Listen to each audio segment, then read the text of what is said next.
Mr. Chairman, Ranking Member Conyers, I appreciate you inviting me to this hearing, and more importantly, Mr. Chairman, your interest and the committee's interest in this critically important topic to America. I serve on the Financial Services Committee, and during our committee hearings, the chairman displays a constant reminder of America's looming crisis. On the monitor in front of the committee room, the U.S. debt clock is constantly running at an alarming pace. Our debt is increasing. As I was sitting in the committee hearing yesterday, I was looking at the debt clock as it was racing toward $20 trillion at a pace of over $10,000 every second. Most Americans have a hard time grasping just how huge a $20 trillion debt really is. When I was running for Congress just 3 years ago, that debt was only at $17 trillion. But in fact, most of us in this room probably don't even have a good idea or have a hard time putting in perspective how massive $20 trillion actually is. So I'd like to put it in perspective using something I think everyone can relate to. Our modern calendar is based upon the traditionally observed birth date of Jesus. Regardless of religious affiliation, if you know what the current date is, especially the current year, you have a general idea when Jesus was born. Using this common reference point, I calculated how much money you would have to save over this time period just to pay off our national debt. The results were astounding.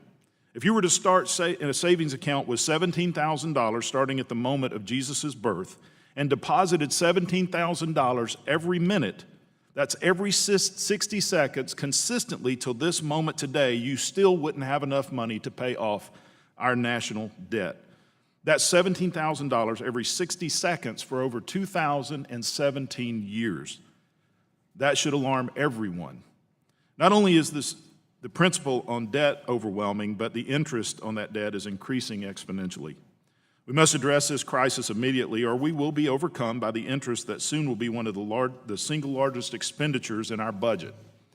This is why Defense Secretary James Mattis stated in his confirmation hearing that our national debt is the biggest threat to our national security. Since I've been in Congress, and for the past several years, Congress has attempted to address our debt and deficit through long-term budgeting. This year, as we've done in the past, we'll bring to the floor a budget proposal that attempts to balance our budget within a 10-year window.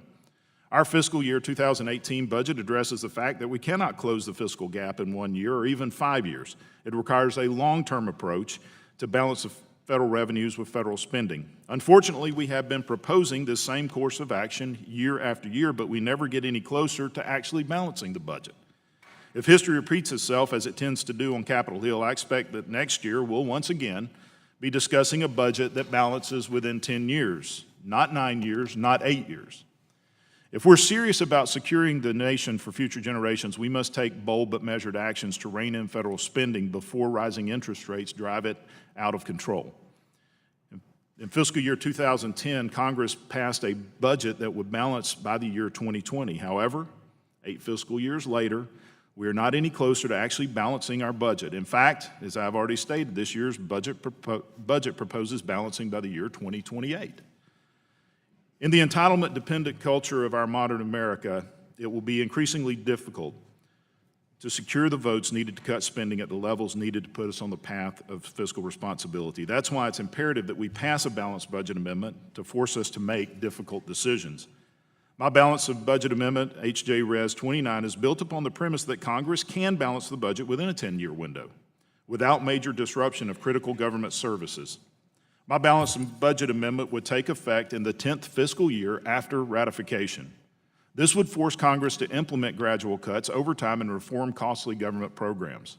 It will also allow federal agencies, state governments, and the nation as a whole adequate time to adjust to the leaner and more effective federal government.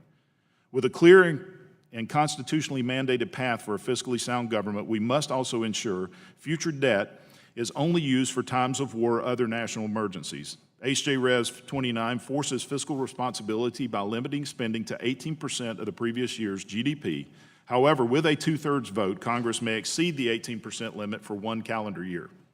To ensure that the burden of fiscal irresponsibility of future Congresses is not solely placed on the backs of American taxpayers, H.J. Res. 29 requires the vote of 2/3 of Congress to enact any new tax or increase the rate of any existing tax.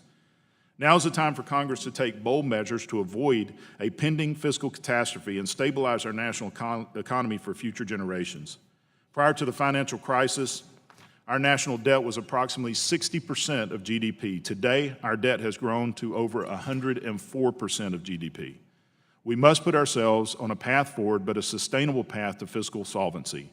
H.J. Res 29 uses a proven concept that Congress can balance the federal budget in 10 years and then forces us to follow through with that plan. Mr. Chairman, doing what is right isn't easy and it's often not popular, but it's always right. Again, I thank you for giving me time to present this bill at the committee, and I appreciate your interest.